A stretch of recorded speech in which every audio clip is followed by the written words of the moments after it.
Hi everyone. First of all, I need to thank you, all of you, especially my friends and some of that honk vehicles. First I would like to thank for all of you, your input and your ideas regarding the first part that I did, getting to know your major scales and your 12 keys, and I think someone is getting something out of it and just trying to pick a leaf out of it, and. So with this, the series of these videos, I hope to decode more mystery about the keys and chord works, about blue notes, as I said, how to construct new chords, how to start hearing them, and how to practice. And so I'll just try to keep this video as much as short as possible, but just mention few key points. So the first part, we worked on the major scale.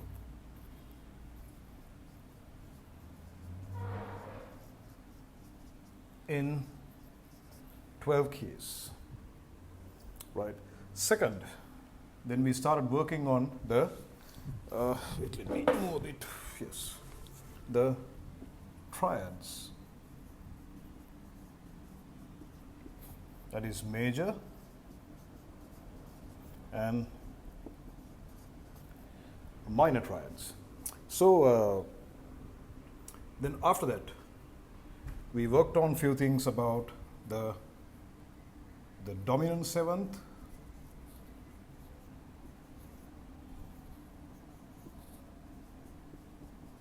and the major seventh. So we have worked on these things, and of course we did work on some few examples on regards to how the transparency of the keys.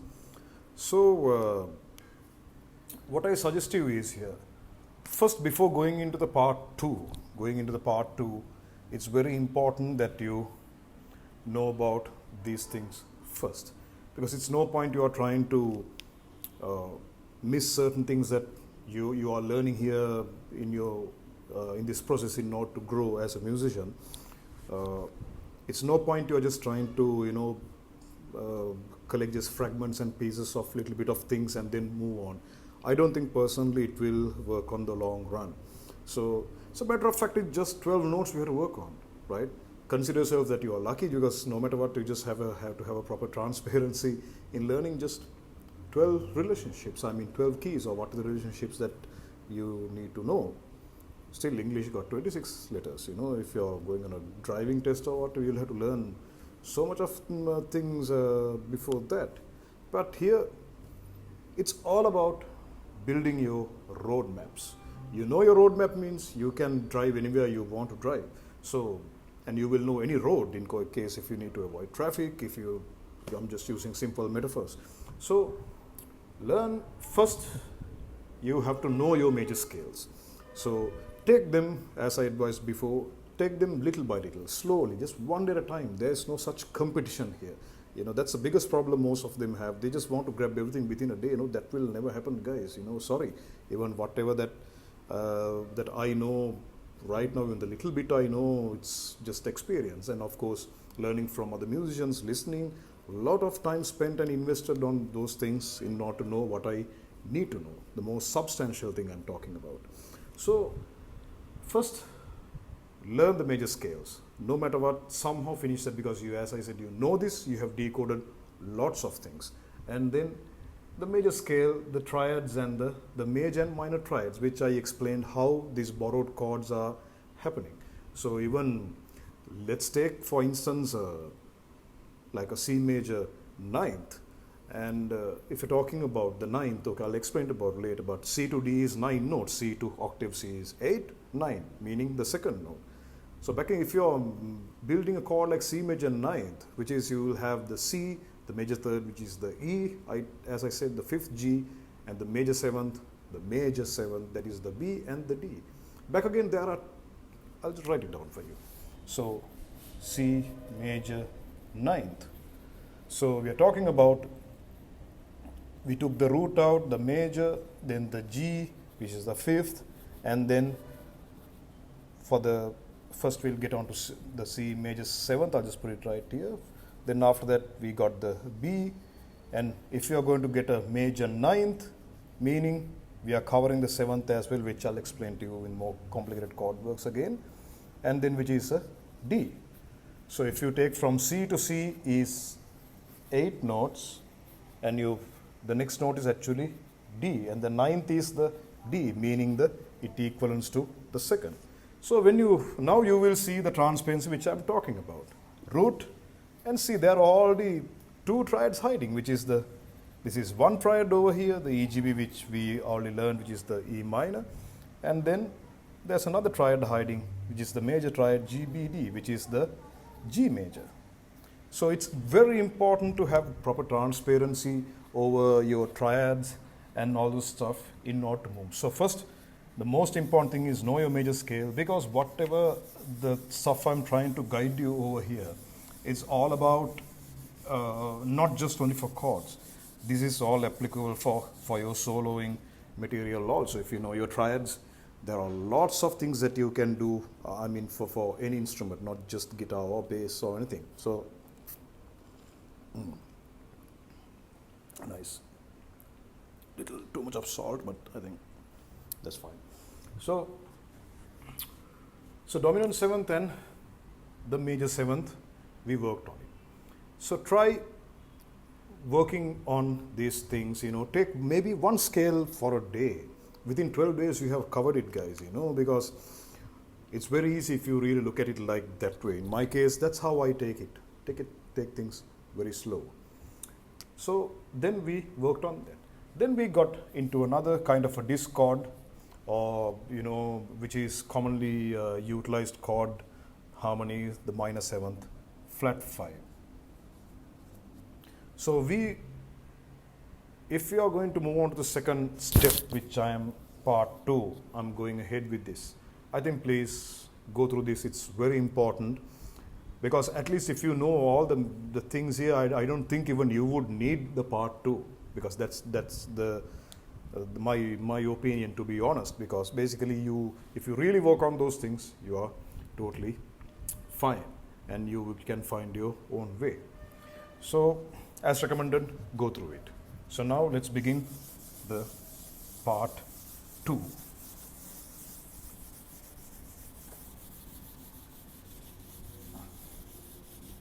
Okay, and so this one I'm hoping to work on 2 more chord harmonies, which is very important to know about when it comes to the pop or jazz, whatever genre that you play, it doesn't matter.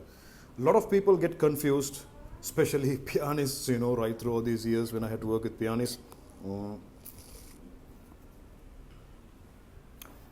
Transparency was a very big problem to them, meaning they had big issues transposing them into other keys. It's okay that you take your time to understand, and that's totally fine, but as long as you do self-study, I think, as I said before, you don't even need the instrument to do this. You can just do it whenever you want to do it. So utilizing your time. So that's how I work on my things most of the time. So with this one, we are going to talk about the added 9th. Okay, the added 9th, can you see it, or is it too blurry? No, it should be fine. Added 9th. And then we are talking about the sharp 9th, which is commonly used in most of the genres of music. Even you talk about bands like Toto, or even, as I mentioned before, Steely Dan, Sting and the Police. Whichever way without this, I think these are the essential elements that will always give you more added color into your chord progressions, tension creating, releasing them, giving you a very optimistic feel, giving you a pessimistic feel. Everything has to do with relationships, as I mentioned in the previous video before. So let's work on the added 9th. Okay, so if I right now, if you know your major scales and if you know you're good in your numbers, we are going to talk about and sorry, one more thing, added ninth, the dominant ninth, okay, I'll come here again, added ninth, dominant ninth, and the sharp ninth. So you have 3 chord works to work on. Let's work on the added ninth first, which is a very easy thing, and I don't think it will be a problem at all at your stage right now. So in order to do this, we'll get back to our major scale. I think I'll stick to C major so that everyone, for pianists, it's very easy after that, after all what I'm talking about. So we came to C, D, E, G, A, B, and C. We'll add the 12th note. So I'll come here, this is 1, 2, 3, 4, 5, 6, 7, 8, or 1. But this time we'll consider as 8 because we are proceeding, we are advancing. So ascending towards the 9, which is after C is back again, is D. There you go. Now as you can see, now adding 9 notes is a mess. Because you're talking about, okay, for a transparent key like C major, I don't think it will be a problem. But suddenly if you get into some other key or whatever, that's going to be a mess. It's okay to have your own interpretation, or I'm just trying to give you some of just to guide you with how to start with. But you can take it the way you want to do it as well, as long as what works for you, and it can be applicable for all the keys that you're working on. So now what we are talking about is C add ninth. This takes a major form into it, which sounds very happy to me, right? And very happy, very positive when it comes to, can be very romantic, if you talk about most of the songs like the old artists like Roxette, Dionne Warwick, that kind of Randy Crawford, some of them, Randy Crawford, yes, they have. And of course, we are talking about the modern 2000 music, I'm talking about Backstreet Boys and that kind of thing, very common harmony. And so if we work on the add ninth, we already know what the C major triad is. So this takes a major form, and then add ninth, we are, sorry, it doesn't take a major form, I'm extremely sorry. We are working on the major form. So right now it's a major form, and I will tell you about the minor form also. So added ninth, we already know the C major triad. We took the 1, 3, 5. Right, there you go. This is your, let me see if it's someone important. Okay, not important. So we worked on the triad first, which is the C, E, G. Now the word itself, it says you add the ninth. You add the ninth. What we are going to do is, it's very simple. We are only adding the ninth over here, so which is the add ninth becomes the D note. So now my thing is, do you have all the way to count whole an octave here to come to the ninth? No, the ninth is equal to the second also. See, it's a second. So if you know any major scale, your immediate second note is your added ninth for the chord. If you take a B flat chord, you take the B flat triad, which is B flat, D, and F. And what happens is, what is the second note of the B flat major scale, which is a C major? There you go. You got your added ninth form into it. And now we are adding that note, which became a D note over here. Very beautiful sounding chord, probably for a piano. And you can apply the way you want to do it, and it doesn't matter. So if I just show you a little bit of examples on guitar. Oops. Let me just show you a bit of stuff. Okay, very bad habit, but I could be. Right. So if you talk about the, I hope you can see this. So, and can you hear me enough? Okay, I'll better increase increase it slightly. Okay. So if we talk about, we are doing the C major scale, C major,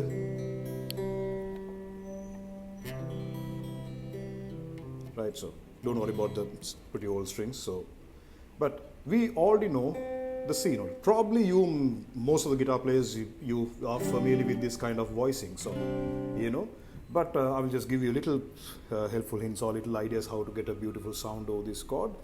So it's a matter of fact, your C, E, G forms are, your major forms are there, and we at the ninth note. If you are a pianist, you are playing the C, E and G over here, and then it's a matter of fact you are adding that D note in between, which is gives you a beautiful sound. And let's work on some things that how to get this D note, and we are these open D notes. So probably for me, when it comes to the rockers, the alternative guys, the metal players, they will know this kind of.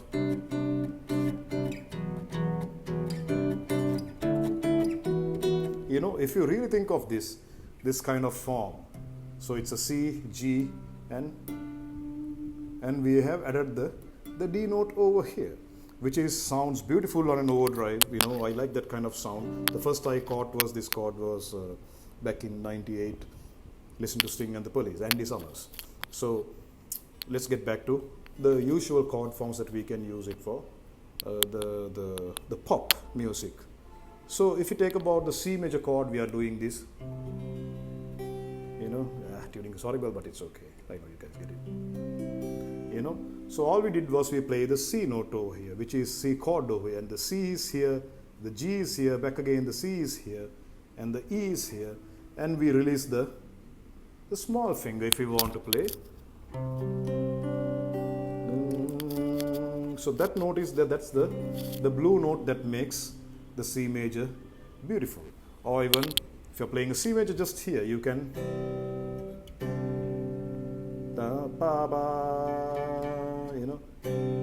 that note is there, and you can always, but sometimes you have to be very careful with this area because they cause little dissonance, but for me I think it's little beautiful for me.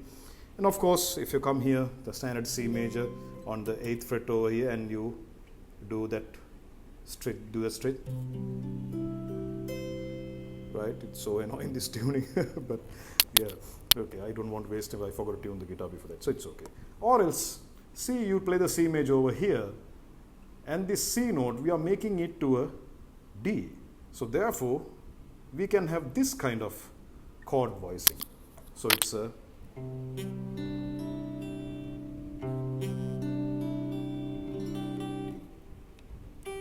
okay. So that kind of chord work sounds beautiful. It's so. That is the major forms of guitar, and there are multiple. Even you can even play like that kind of thing also. It's C, E, and G over here, and the D note over here. You can edit the way you want to. But now, let's come to a troubleshooting area. What do you call the question? Can this D note utilized as a bass note? Well, a lot of people ask me this question, especially students, why can't we apply it to that, right?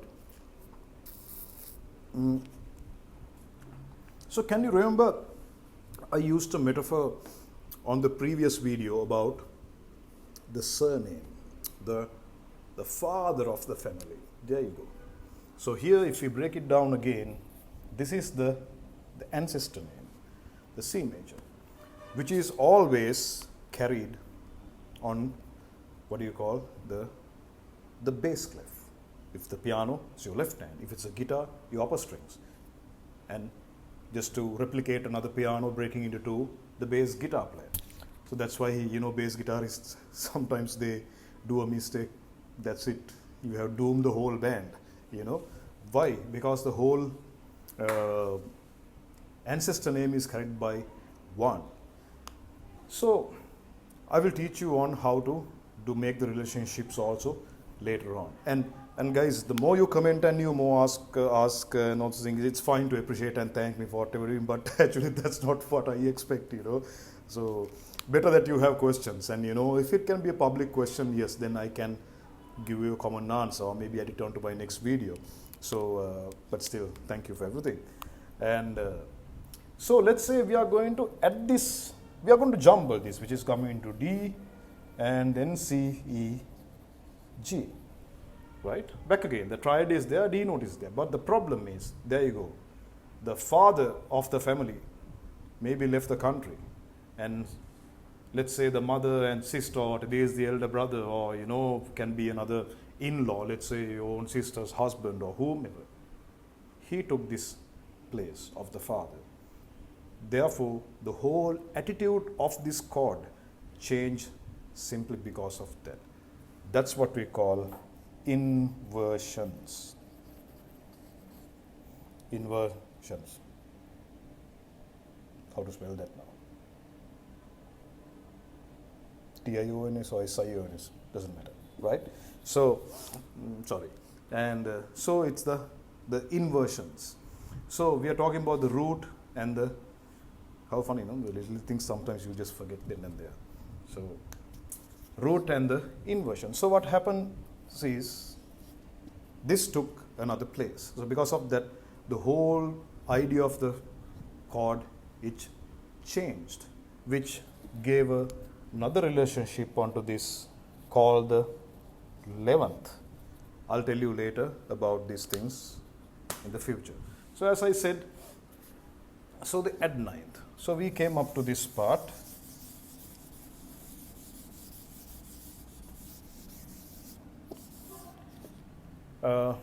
Which is the added ninth we were that working on.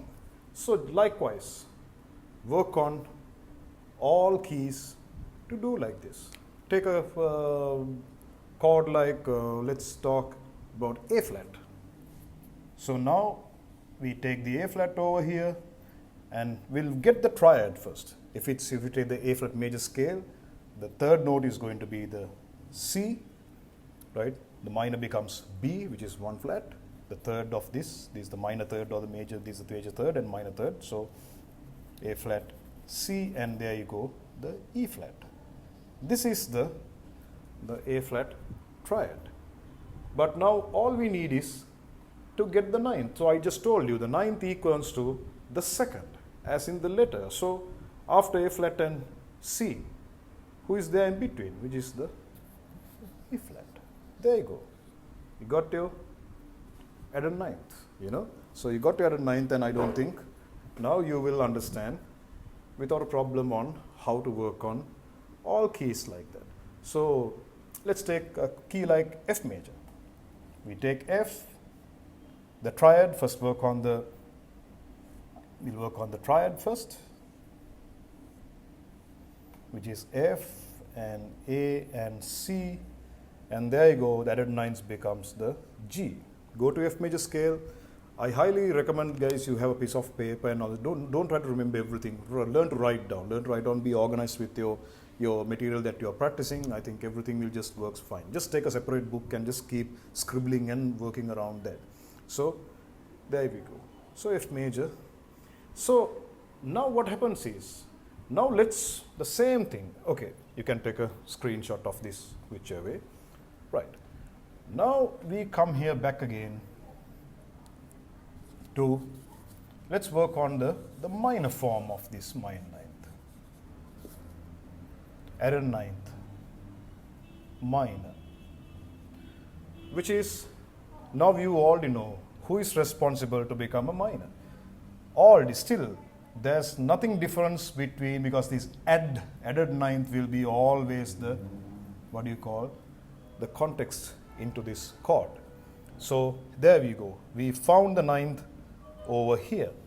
These are the ninths of that scale. You know who is responsible already to become the minor of it. Who is it? It's this guy over here, the third, 1, 3. So E became E flat, C became 1 semitone down, which is there's no sharp contrast between C. This became B, and this became A flat. Still, there you go. You got your minor forms. It's we call it just this can be the C minor ninth, right? Minor add ninth actually, added minor ninth, which is a very dreamy, it gives you kind of a suspense, very beautiful. So the first time when I heard that kind of voicing was none other than Sting and the Police, Every Breath You Take, this was so long ago. So probably in 97 or whatever.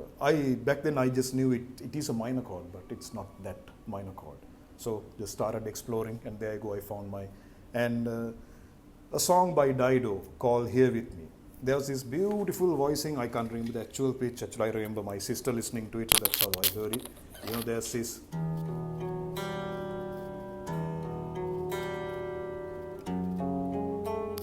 that kind of thing. Right? So a song called Here With Me. And now start working on those things. I know that probably you might be playing all those chords, you know all these chords, but where we lack is the analysis. How we analyze, self-analysis is very important. So there I go, we got our minor form and we added this one. And there are other blue notes that can be added, but I'll just leave it as it is simple for the basic right now till you discover it, and probably you will know most of the things. But if you, as I said, it's perfect if you can add all the dominant seventh into this as well. So it gives you a more extra color. But be careful. Too many notes also, you don't need too much. You enjoy potato chips, having so much of sauces. No, I don't see. You really cannot truly appreciate the value of that original food that you are eating. Same way, I think sometimes if I happen to play, I don't even use the fifth. I'll just probably use these three, because these the blue note of the chord, and they will give you a nice sound. For instance, that Sting and the Police, like songs like Message in a Bottle, they use the 1, 5 and 9, 1 and 5 and the 9 over here. So they use that kind of chord voicing. Songs like Message in a Bottle and all those things, or do da da da, you get those kind of harmonies. So do self-analysis, start listening to the song and start to go behind that sound and start hearing it. The moment you start hearing it, I think that's it. You hear it means that after that finding in other keys is a piece of cake. Okay, so you can just take a small note before I get into the next one. So there you go. This section will be removed.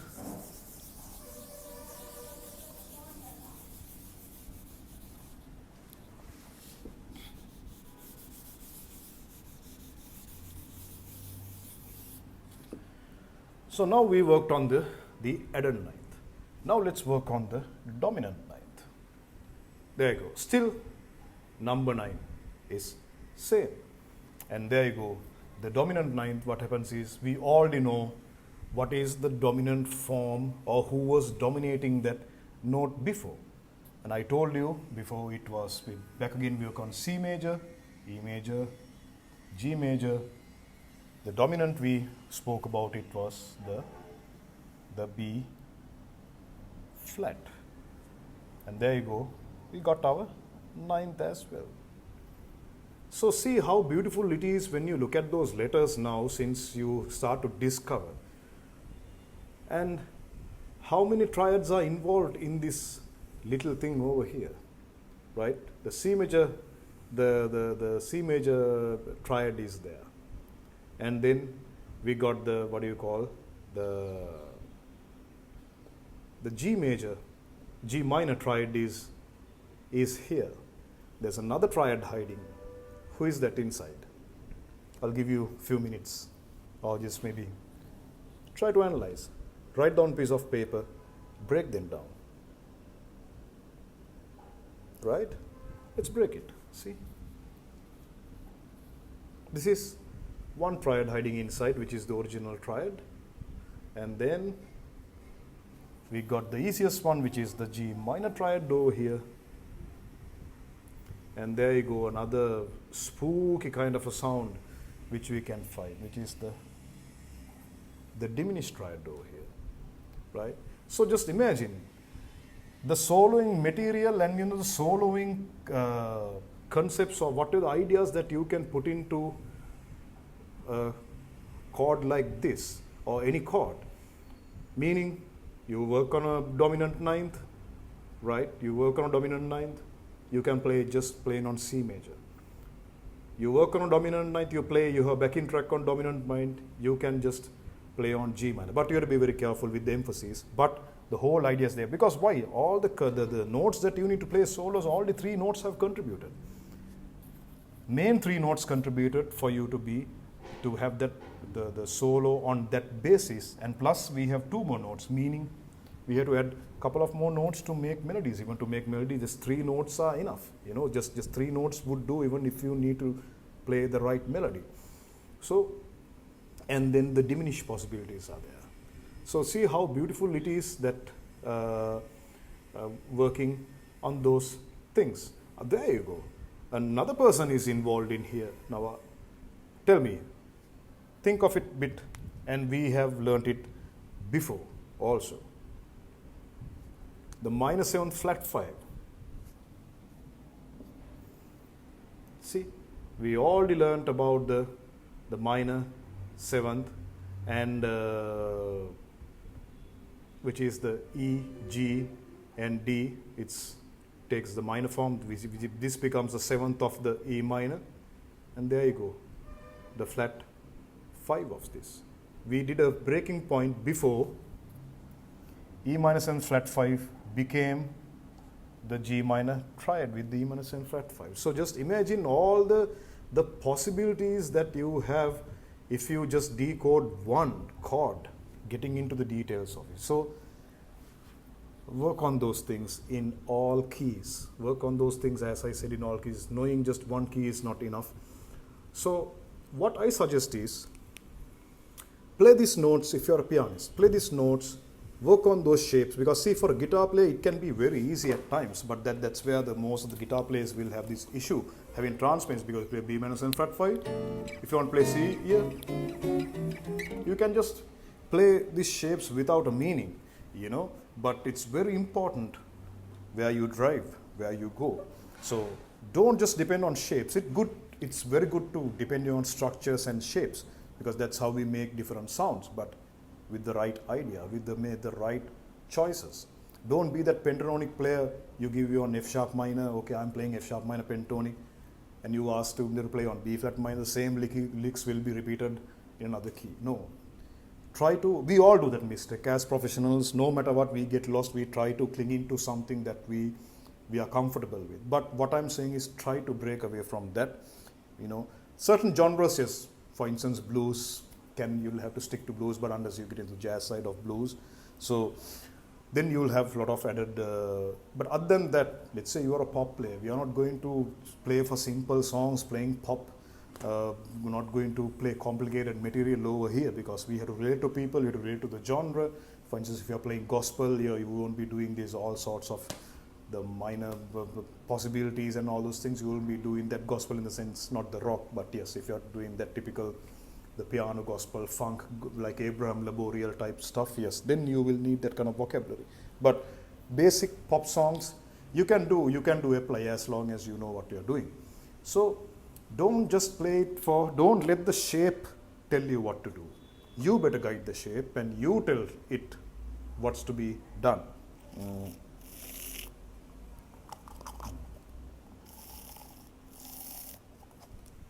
So there you go, about the dominant ninth. So we learned about that as well.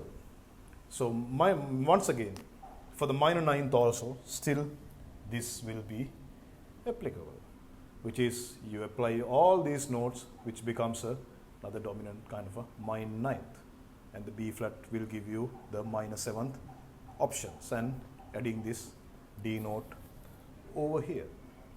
So try to work on all keys like this. So let's work on another key like that. Let's take, for instance, the E dominant ninth. We know the E major triad: E, A flat, B, Now this was the dominant seventh. Now dominant seventh is, I told you, one flat. So if you don't have to count all the way 7 down, instead you can go backwards from E. See, B flat to C to B flat is one semitone, which becomes the tone over here. See, one semitone.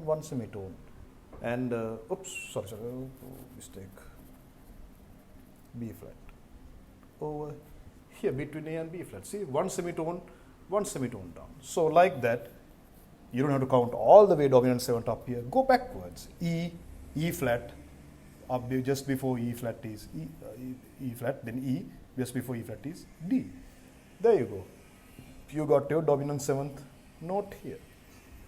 And after that, if you want to add the 9th, if you know the major scale, after E is F sharp. Likewise, learn, understand who are the triads inside this. For your soloing, then you can apply many material in what you are doing. It will be easy for you because you know the roadmap. You can just select where the part that you want to play. You're a pianist. You don't have to stick to root all the time. You're playing a dominant 7th. No, there are just 3 finger possibilities as much as you can use, because you have the C major with your, even let's say you're getting into jazz or you're getting into pop, and there are certain things that you need certain emphasis. You don't have to depend on this root all the time, because no matter the band, if you're a soloing pianist, yes, then you will need this kind of root because someone needs to carry that burden of that generation. So, but other than that, let's say if you're playing with a band, you're soloing and you're just doing a random jam, and let's say you're playing like a song like Breezing, you don't have to worry about playing this chord, keeping root, because why? There's someone else in the band will be grooving in this ancestor name. And see the amount of possibilities that you can play on these keys. Probably you can just, your left hand can just comp like a, a G minor triad or a diminished triad. E diminish the triad is there, or just basic C major triad is there, or just select whatever you like to play, like even E, B flat, D, little 3 notes, and you will always add lots of colors. It's all about covering that missing link, or just leaving a platform for the singer, platform for yourself to play a solo, so that you can have nice certain emphasis on your solos because you hear the chord ahead. Plan yourself. Write it down. That's what I do also. Can be a bit slow, but it's okay because take your time and no competition, right? So there you go. We worked on the 9th over here. Right, so let me get rid of this again. Right, now let's work on the sharp 9th. There you go. Now, sharp 9th can be a bit of a, or race 9th we call it. So this, when I started hearing this also some time back, I didn't know how it was possible that this could happen like this. Sharp 9. In our previous video, we learned sharp is your ascending and flat is we are descending, right? So sharp is going this way. Now sharp 9 means we are racing 1 up, who becomes the E flat. And what happens? Back again, now you are familiar with the E flat. Who is this E flat? But this is a very tension creating chord, and the sharp 9 chord is very powerful for me, in my humble opinion, for brass players. Listen to bands like Tower of Power, Blood, Sweat and Tears, Earth, Wind and Fire. You will see always there are maybe 4 in the brass section, like maybe a bass clarinet or trombone, or then the first trumpet, second trumpet, alto sax, tenor sax, and this emphasis is very powerful on brass for what I hear, because it really gives you that beautiful character. But it was like known as the Hendrix chord. Now, when the guitar players will know what I'm talking about, this Hendrix chord, then the tension creating dominant chord. So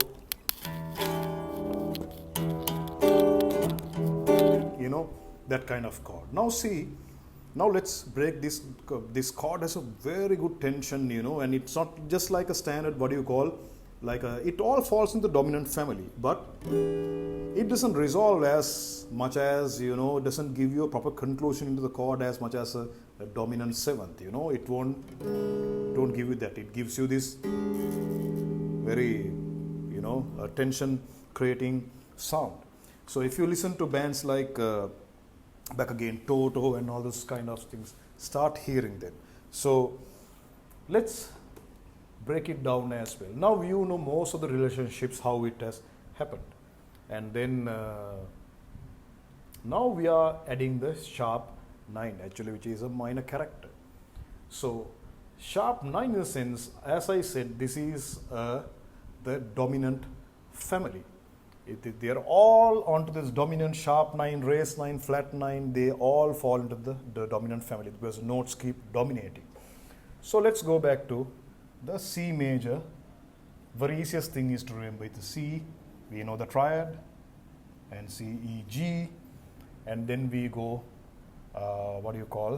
the B flat. We know the dominant 7th. So number 9 is after number 7. So now we get this dominant chord sorted to get into the 9th. We already covered 7th, dominant 7th here. Now what happens is sharp 9th will be adding the 9th, one sharp. Actually, which is happening here is the D over here. We add the E flat. So the minor character and the major character, the conflict together gave you that mega tension in that chord. For instance, let's say you play the chord like this. Let's say now if I'm playing the minor and major together, which is the E open E, right? The open E and the E flat. See, it causes a lot of dissonance, but the moment the bass starts complementing it, so how I see it, if you talk about the minor 9th, if you go back, C sharp minor 9, it gives you that beautiful sound. Or if it's a major character for E, they will always complement with the bass line. So when you play alone, it sounds horrible, but it's not horrible, but for the normal listeners, yes, they were not going to be pleased as, playing that, it won't be pleasing as, it won't be like that, So now what happens is, now we have added this kind of chord, this note, the minor character and the major character together. But they can be sometimes very dissonant also at the same time, but there's a mega beauty on this dissonant. So, but in my, how I used to transcribe chord was like, learning most of these raised 9s in the Stevie Wonder songs, and some of them, even being that guitar influence, having this Hendrix kind of background and Hendrix chords and getting used to that funk rhythms. What happens is, there is a way how they interpreted these chords. So what I think is here, let's say the best sound so far, what I hear in the records and how they have utilized, including the brass bands, this order. There are so many notes, but there are certain notes will be omitted as well. Why? Because there are so many dominant characters hiding inside, and therefore sometimes there are times that we have to remove the 5th of it. Because see, to have this, the 5th is all about giving more power to the root. Obviously, that's why for rock guitar we call it the power chord.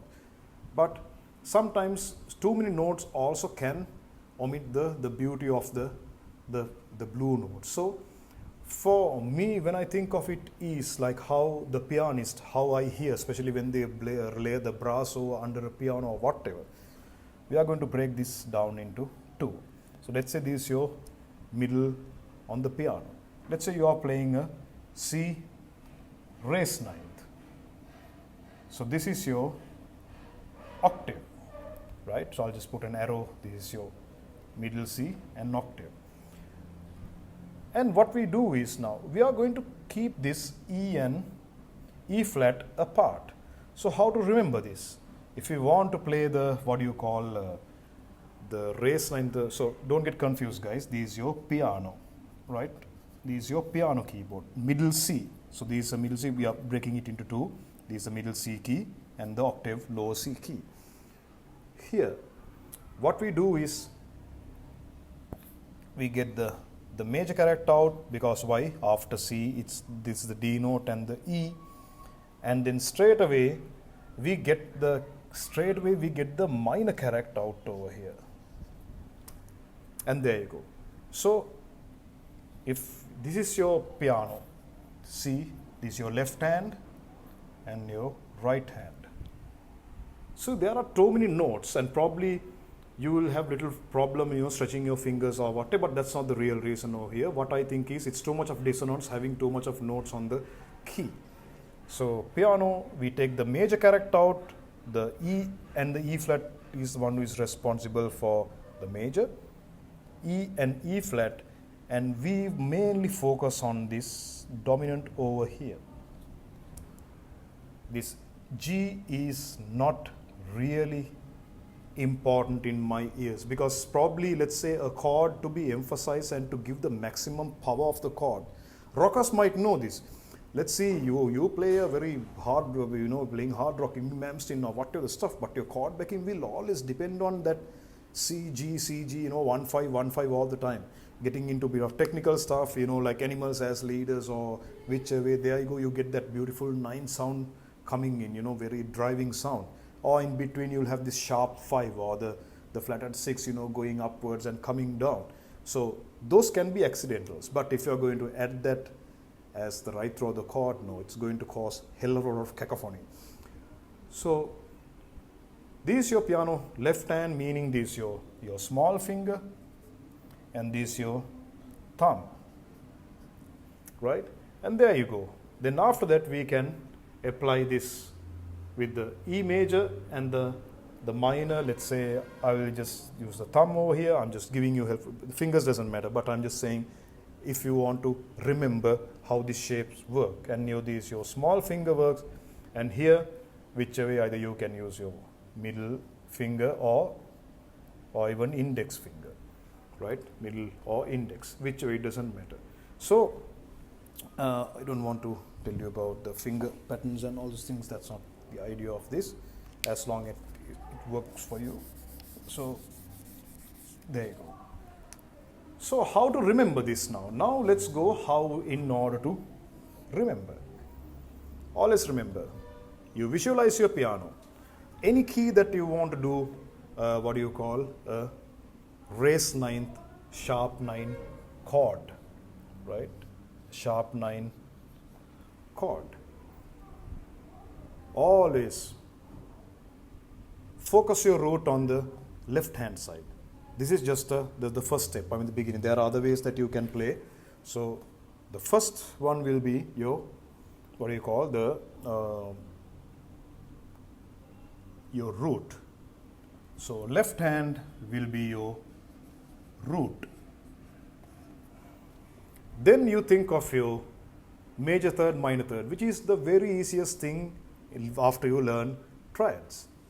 And then we apply the major third,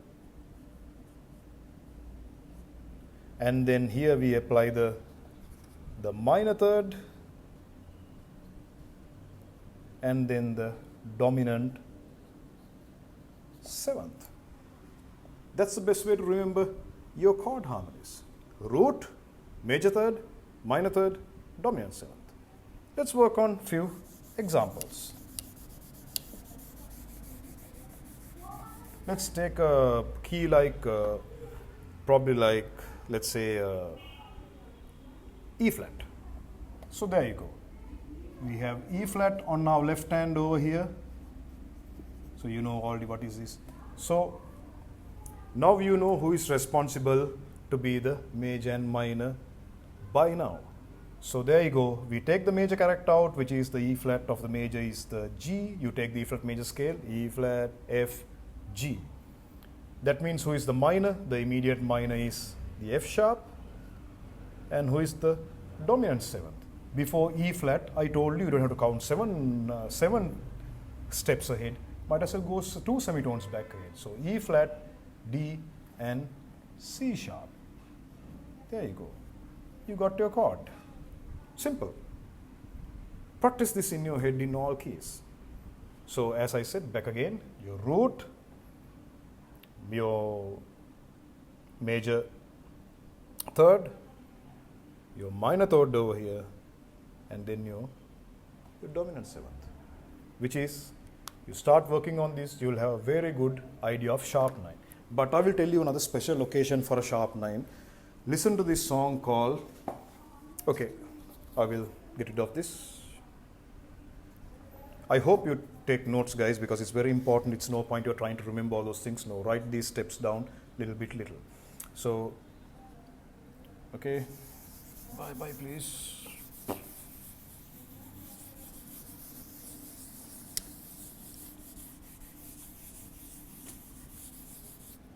My heavens, I thought it's going to be a short video, and to see it was longer than the previous one.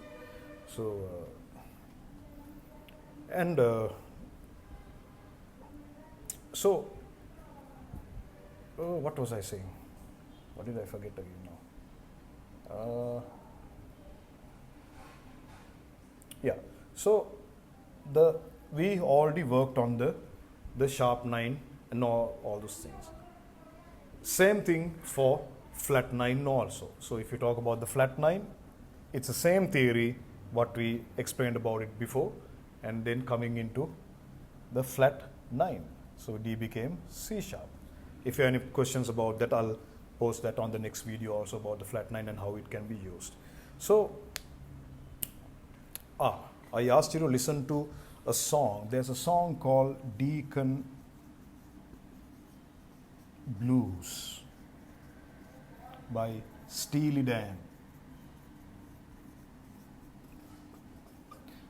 And I really want you all to know, if you want to hear proper good chord harmonies and applying into your pop playing, you need to listen to get used to listening to good music.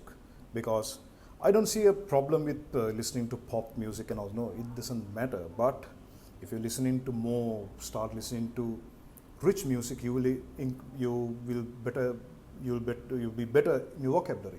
It's like you're reading books. Okay, when we started reading Tantang or asterisk books. But when you grow older, you will start reading more complex subjects. Therefore, you improve in your English or Sinhala or whatever the language that you want to learn. Same way for music. Listen to good songs, and I'll help you out with it. If you know what is, you can always drop me a text. It's not an issue at all. So, Deacon Blues. So there, on this intro, there will be going chords like this. I'll just play it for you. So it's like, then, and then the next chord is, and the E raised 9. But on the piano, how the transcription, how he plays it, that kind of chord, it's very difficult for me to play. So I'll just, if you can see me, see that kind of chord harmony. Meaning what? Now, if you know the guitar, this is your open E over here, and this is your G, and this is your A flat, and your D and G again. Meaning, what they did was here. Let's say how a pianist would play that. We already know what's an E raised 9th. So E. Normally, what we did was we got the major character out and the minor character out, and we added the dominant 7. But here, what he has done was to give that real dissonance. That got the G and the A flat. Oops, should be other way around. G and the A flat like this, and then you get the the dominant out and more, just to give more push, has given another G out like this. And here normally it happens the A flat and G. Here with the A flat they have used the E. Start hearing them. Start hearing them, and just listen to it. You will just get it what I'm saying. right? So Deacon Blues by Steely Dan. So there you go, guys. Another long video, but I'm glad that I found little time at least, before my gig to do all those things. So any questions that you need to ask me, you can always tell me what you need to know, and I will help you or just assist you in whichever way that you like to improve on your chord vocabulary. So without the first segment of the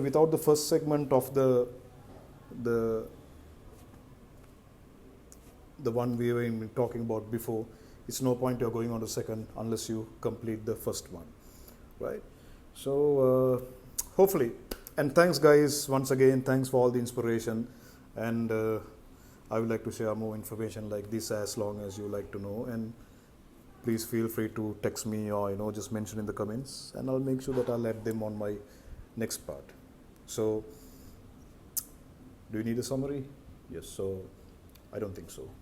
Anyway, it's almost 1 hour. Okay. So have a good one and all the best, guys. See you until the next video.